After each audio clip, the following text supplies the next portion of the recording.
I'd like to introduce our next session, which is called AI Everything Everywhere All at Once. Apparently that's a movie title. I don't know. I have kids who play youth sports, so I don't get to watch movies.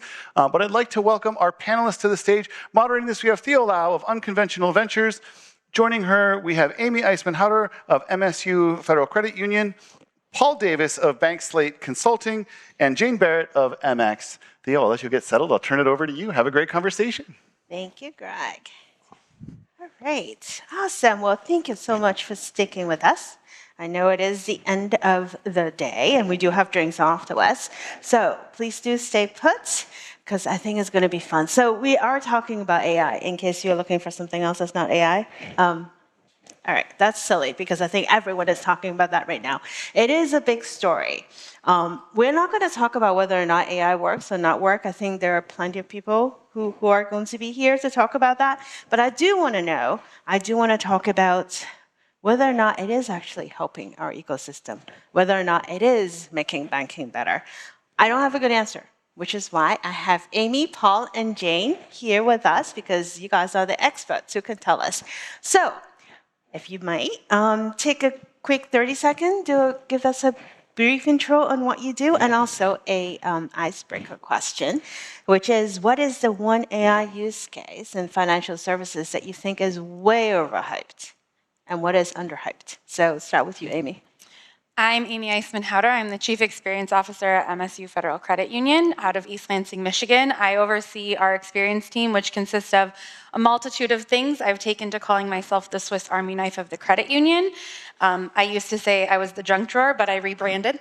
But I also oversee our AI experience team and really the interfaces that our members engage with, as well as our employees. And my overhyped and underhyped are kind of the same, in the sense that I think it's all about execution. I think if you can't get your team to buy in, or you're not utilizing tools effectively, it can be overhyped, right? What's promised and what's delivered if you can't actually execute on the project, and underhyped if you really can. Because if you can get your team to execute, or you can get a product that really performs, I think that's an underhyped that has some real value. Love that. All right, Paul? Sure, it's Paul Davis. I'm the founder of Bank Slate Consulting, so I work with banks on their strategic plans, and I help fintechs, particularly startups, understand what's important to a bank before they walk in the door with their new platform and solution. To your point, I think the things that to me are overhyped are the things that are just universally discussed, to the point that everybody is exploring or adopting them. I mean, I look at chatbots, I look at fraud detection services, things like that. I mean, everybody's dealing in that space. For me, the things that are maybe underhyped are things like any kind of AI that helps sort through the mounds of documentation that you have on the compliance and audit side, and really distill that into something that's presentable to an examiner, or something that also works to help streamline handoffs from, say, a loan underwriter to servicing, so you're reducing kickbacks and things like that. I mean, I think that's really an area where there's a lot of benefit as well. It's the unsexy stuff. Jane? Hi, thank you for having me, Theo. Jane Barrett, Chief Advocacy Officer at MX. We work with about 2,000 financial institutions across North America, with everything from data connectivity, data enhancement, how do you take machine-readable data and make it human-readable, and then a bunch of both digital money management and insight-driven tools. So we tend to be that under-the-glass layer for many, many financial institutions. I am also the co-chair of the Financial Data Exchange, which is about a decade in terms of building an interoperable standard for data to be shared amongst the ecosystem. So from an overhyped perspective, similar to what Paul said, like execution right now is so thin, right? And so we're hearing about the possibility of everything, but it's still showing up as a chatbot, right? So it's a little disappointing. And then from a underhyped perspective, we see, because we work with so many of them, the companies that have done the work in terms of making their data accessible, right? So it's not sitting in silos in a bunch of different business units. Like if you've consolidated, normalized, and actually made your data accessible, you can do some AI, but no one's saying that's because it's boring. No, it's like, that's the hard work. How do you get, especially in large organizations, how do you get the data out of the silos so it can actually be used for AI? It is hard work and is the foundation of actually making it work. And I know we'll get to that in a minute. So let's pick up on where we just came out from the other session. We're talking about ROI. And Paul, I'm going to ask you first.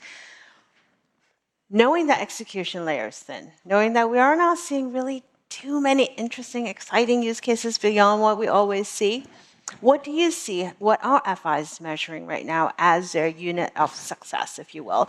And are they measuring the right things?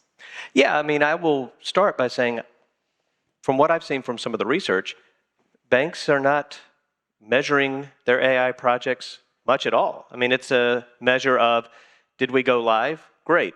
Check the box and see how it goes.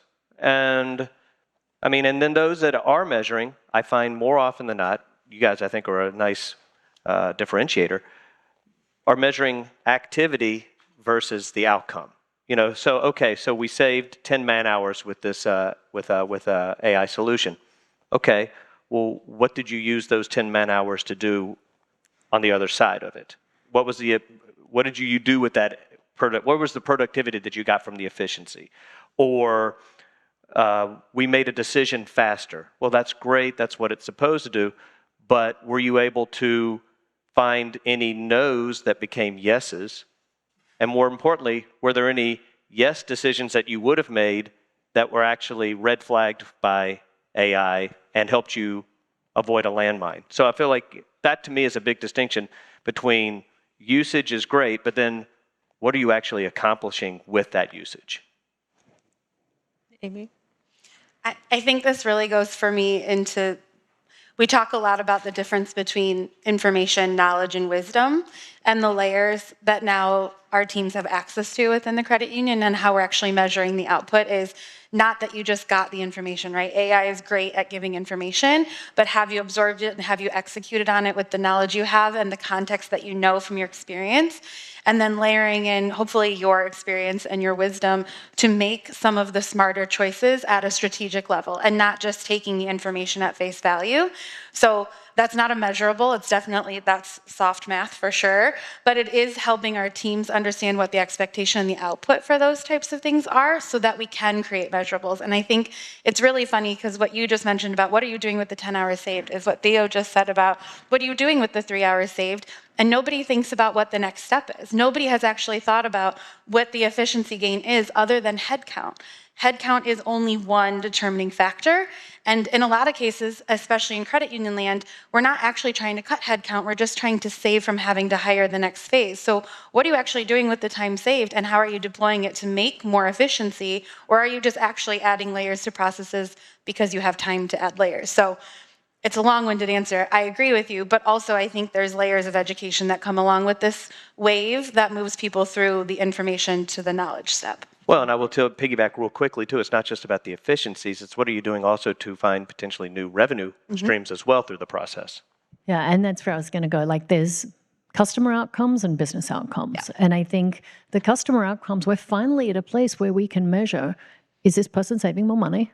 Have they lowered their cost of borrowing? Right? Have they, reduced their high interest debt? Like there's some really great metrics that AI could and should be tracking to. And then there's the business outcomes. So like, are we increasing share of wallet? Have we got deposit recapture? Like there's things that it's very hard to do direct attribution to say, oh, it's because of AI we did that. But if these things aren't being measured right now, it's probably a good time to start putting AI to work for that. But I would also argue in some of those cases too, right? How are you holding AI accountable? You can't actually hold AI accountable. You're fired. That's true. Right. That's true. So what are the standards that you're trying to meet? Greg and I were just speaking a little bit backstage on some of the commentary from last night's session on what does it actually look like if the members aren't happy, if the customer isn't pleased with it, if there isn't added value over time. Yes, it does do great 24/7 service for sure, but only because they didn't have a human option that would actually solve their problem. And so if you aren't actually looking at what the scores are generating, good or bad, are you addressing it well enough? Do you think part of that could also be because we struggle to figure out how to prioritize use cases, right? Because we need to start with what is the problem, and then figure out then what do we do? And then how do you measure success? Could it be part of that is we kind of got the order wrong? I think so. I also think there's a lot of fear. I mean, if you've listened to today, there's a lot of if you don't do it, you're left behind. If you can't keep up, you're not going to make it. If you're not part of the conversation, you're out of the group. And so I think people are just grasping at the straws that are available to them or the partners that they have or the people who have the shiniest product. But they're not really thinking about what the long-term impact and how that's going to be utilized looks like. They don't have coaches that are going to walk them through the case studies. They're just trying to find the lowest hanging fruit that seems accessible to them.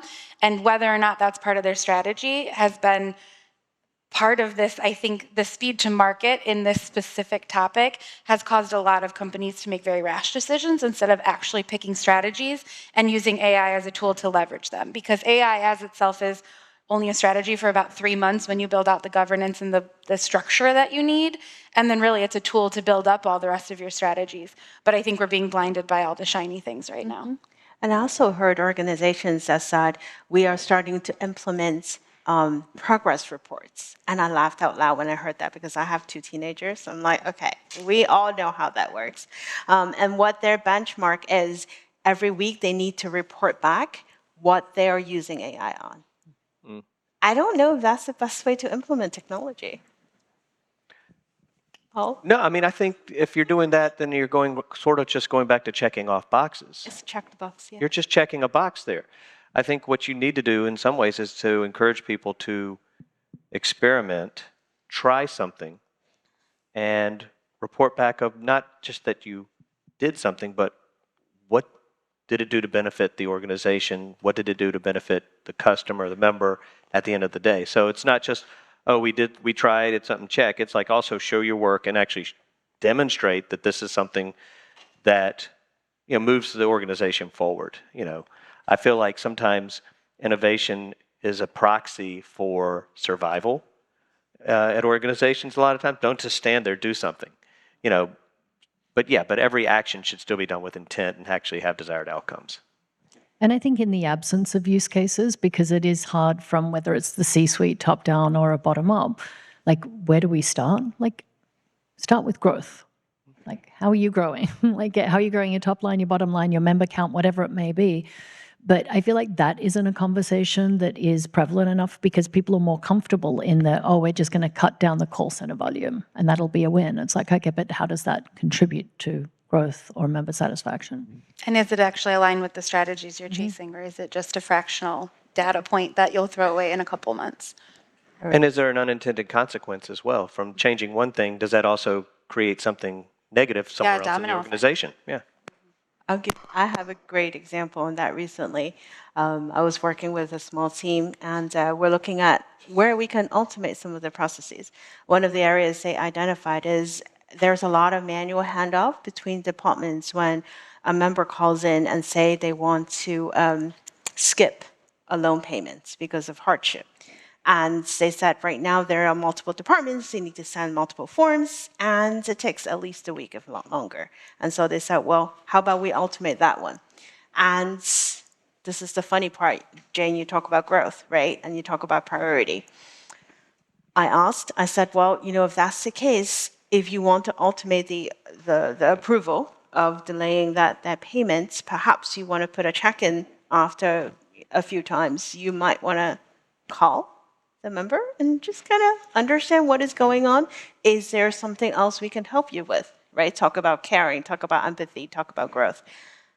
To which a gentleman said, if we're automating and we're collecting the fees faster, why do we need to do more? Oh. So, mic drop moment. Automate, but automate for the right reason. Let's switch gear, Jane. You talked about data. We talked about growth. One of the questions that's been hanging out forever, ever since big tech and Amazon's going to eat the banks, is are the banks going to be dumb pipe? That question has been hanging out for a long, long time. Knowing what we know now, seeing what consumers have access to, seeing what small businesses have access to. They can actually have these tools, take these data, do their own analysis, figure out what is the best route for them to make X financial decision. What do we make of the future of banking? It's a big question. It is a big question, and it's not just banking. I think everyone's always said data's the new oil, data is the new oil, and whoever can get the data, that's going to be their fuel for growth. And it's, the US doesn't have a federal privacy law. So we've been able to grow unconstrained in many areas of the economy without oversight and privacy and consent and all of the things that make your data actually private.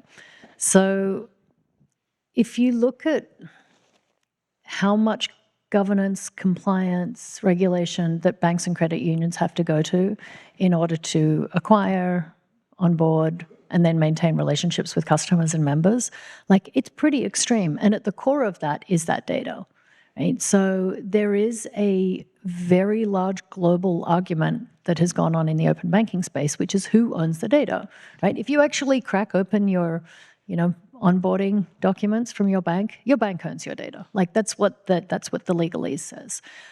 In Australia, and I sound a little parochial, but like, Australia passed a legal consumer data right. So regardless of where your data is held, you are the legal owner of your data, and companies have to make it available to you. And all around the world, there's different approaches to this. But why it's important to the future of banking, because in the past, your primary financial institution was where your deposit went. Now your primary financial institution is where your data is. I want to see 360-degree view, not just for me, for my family, for my retirement, for my insurance. These are really profoundly important data sets that, again, some people, hopefully no one in this room, sees that as profit for them. I can just go mine that, and then I can sell it, and yay for me. And that's obviously not how MX approaches business. It's not how you guys approach business.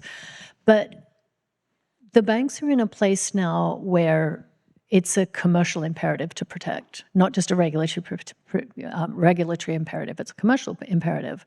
And we've seen a slow adoption of fintech tools that started out as way out there, peer-to-peer payments, buy now, pay later, are now being absorbed into institutions.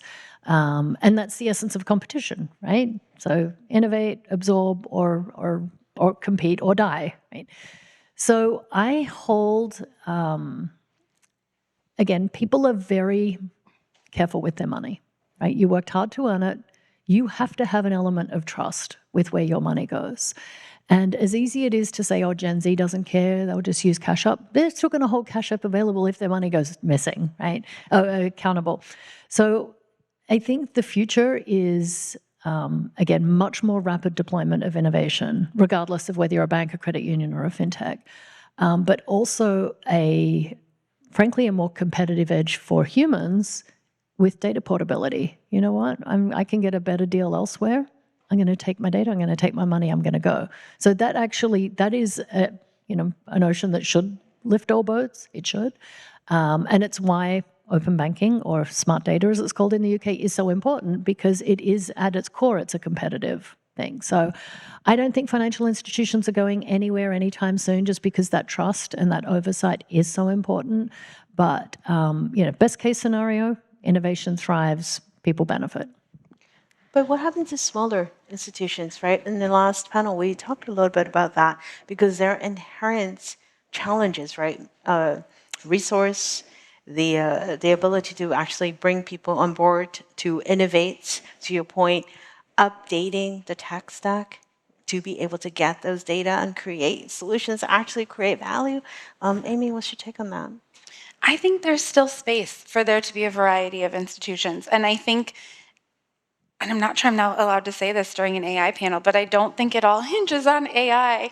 Some of it, I think, is very much we're coming into a lifestyle phase of the way that people operate and how they align their values and their morals and the way they want to show up. And there are people who want in-person service, who want that human touch. And I think to some extent of what we've been talking about, figuring out how to layer AI alongside that human experience is what will make people most competitive. But I think there are small institutions who do that exceptionally well. And if they can keep the service level and the education and the relationship building aspect with AI or without AI, they still have a chance based on how people are choosing to place their money and their data. Obviously, I think that gets harder depending on how markets shift and the competitiveness of what you want your money to be doing for you. But I don't think everything ends with AI. I love what you just said. That was I told someone that last week. I said, don't please, for the love of God, don't start with the question, what is our AI strategy? What exactly are the problems you need to solve? It might or might not be AI, right? Paul? Yeah, I mean, I think there is still room for smaller institutions to innovate. They can do it on a smaller scale. They can pool their resources. I mean, there's obviously investment consortiums now that support early stage investments in fintech so that you can get under the hood and check that kind of stuff out. So there's still pathways to innovate, even if you are a smaller institution. And to, Amy, to piggyback on your point, if you are still able to find a need in your community that you can differentiate and meet, then you certainly have an ability to stake a claim on your long-term survival. And if you can use some technology, AI, to do that even better, then that's even a bigger value proposition. Yeah, and I think we haven't mentioned agentic banking yet at all, so I'm going to throw it out there. But like agentic banking lowers the playing field. If it's an agent out there looking for the best rate or a product that's right for you, it actually doesn't matter if a company has spent $1 billion in marketing. It could be your community bank or credit union that will be the selection that the agent goes for. Absolutely. Just like agentic commerce, right? It's the same thing. You can have all these things that says, oh, buy now, you can save $20, and it's a not banner. Agent's not going to read the banner. They don't know how to click on it. So it's the exact same thing. It's very true. What gives you hope? What gives me hope? I did not ask them to prep for this, so. We did not prep for this. What gives me hope is these types of rooms, these types of conversations. The fact that I've been doing this for several years now and my career has grown in all different directions. And at the core of everything I've done, we have really been able to center on the member and what we're trying to create from an experience standpoint and not just an efficiency. It genuinely hurt my heart when you said that story of like, well, if we're charging the fee, then we're doing what we're supposed to be doing. I walked away. What gives me hope is that there are people and institutions and organizations that don't believe that. And I think we're really lucky to be in the presence of many of them now. What about you, Paul? What gives me hope is that I feel like you have a period of hype, but then you also have a period of rationality that sort of comes after the hype. So I think, you get into this idea of this euphoric AI everything, but eventually it does give way to realizing the importance of that human element in the process. And like Amy said, just marrying the two, I think you'll get to that area of that kind of eureka moment where you have that clarity, where the hype dies down and real practical progress takes place. So somewhere between mid 60% and high 70% of this country live paycheck to paycheck. And the world is delicious and distracting, and humans fall for traps and promotions. And what gives me hope is the amount of sort of cognitive load that people have to spend now managing their money, that if we can reduce that with technology and automate what can be automated and, get ahead of people if they're going to fall into a financial trap, and then you can get out of that paycheck to paycheck cycle. Like, just from an economic prosperity perspective, from a democracy perspective, like, we can't pretend in these rooms that everything is awesome, because it's really not. So if we can be using technology that actually, again, makes it easier for people to be financially successful, like, that is a great outcome. To reduce the mental gymnastics that we have to do, right? We all have to take care of children, we have loved ones we have to take care of, we have work, we have obligations, student loans, and all of these. Why do they all have to be trade-off? Why do people have to delay going to see a doctor just so they can make a rent payment, right? So if there's one parting message, right, that you would like for the audience in the room to leave with and say, this is the one concrete thing I want you to think about, and this is what you can do in the next 3 months. Not next year, not wait until the world is perfect, because it's not going to be perfect. What would that be? For me, it's why. why are you doing this, right? What is your actual strategy, not what is your AI strategy? What does your institution need to be doing? What are the goals that you have? What's driving the need or the want for these technologies? And I actually really love what Jane said. What are the underlying things that your community needs? What are the problems that your members or your consumers are having? Why are you trying to solve it? And I think in the next 3 months, if you do nothing else, it's boil your business down to the needs of your members and the needs of your organization, and not align them with a technology output or any kind of business output, right? Everyone needs to talk about, obviously, the bottom line and what it looks like to be fiscally responsible for your membership. But at the end of the day, you're serving these members, and how are you showing up? So figuring out what your strategy is and figuring out what the why, the reason you're actually driving toward it is, will then inform all the steps you need to take. Because when you figure out the why, then you can figure out what needs to be done. When you can figure out what needs to be done, you can figure out who needs to be on the table to get it done, and you can figure out how to measure success. Paul? I would look at it in a similar way, but maybe just from a different angle. I would encourage financial institutions to look inward and internally, policies, procedures, everything like that, before you start trying to shop for outside solutions. I feel like a lot of times you rush to try to plug something in without really understanding why you're doing it, what you hope to accomplish with it. So it's kind of like when you go to the gym, one of the first things they say is work on a really good, strong core. Not your core processor, but just that really your purpose and what you're trying to accomplish as an institution. Figure out what's going well, what needs to be worked on, and fix that before you start trying to bring in a costly solution, because otherwise you're just layering on expensive stuff to continue making the same mistakes. I love that. I think, what's the adage that we always overestimate the short-term impact and underestimate the longer-term impact? And we're definitely in that overestimating of the short-term impact right now. Financial services, regardless from where you sit, it's slow by design, right? It is meant to be, there is meant to be friction in the process for compliance and reducing fraud and things like that. Unfortunately, we make laws for the people who don't care what laws are, right? So if we're just making laws for fraudsters, that's a problem. But for everyone else, like, we need to learn the broader, like, even if you don't think things like fraud or compliance or regulations apply to you, like, at some point they will, or they do to your customers. So, like, be a part of the conversation versus just a consumer of it, because the more people that get involved sooner, the better. Again, I'll do a quick plug for the Financial Data Exchange. We do have an open call for AI submissions to do like the end of May, to be able to get as many diverse voices as possible to the table for what does this actually mean for data, what does it mean for the ecosystem, what does it mean for consumers. So I think that's one very tangible thing for the short term, financialdataexchange.org. But also just for everyone personally, regardless of where you sit, like, take your lens and sort of broaden it out a bit and see how else can I contribute. It's also good for your careers and your businesses to be able to have that broader lens. Wonderful. Well, with that being said, I know that we were a little bit running late today, so thank you so much for joining us, and thank you so much for joining us. Wait, one more thing, Theo is signing her latest book. Yes. Starting 5 o'clock, so please go find her once you get your cocktail. Yes, because I do not want to be bringing the books back, so please do. And let me know what you think. Thank you so much, Jay. Thank you. Yeah, appreciate it. Thanks.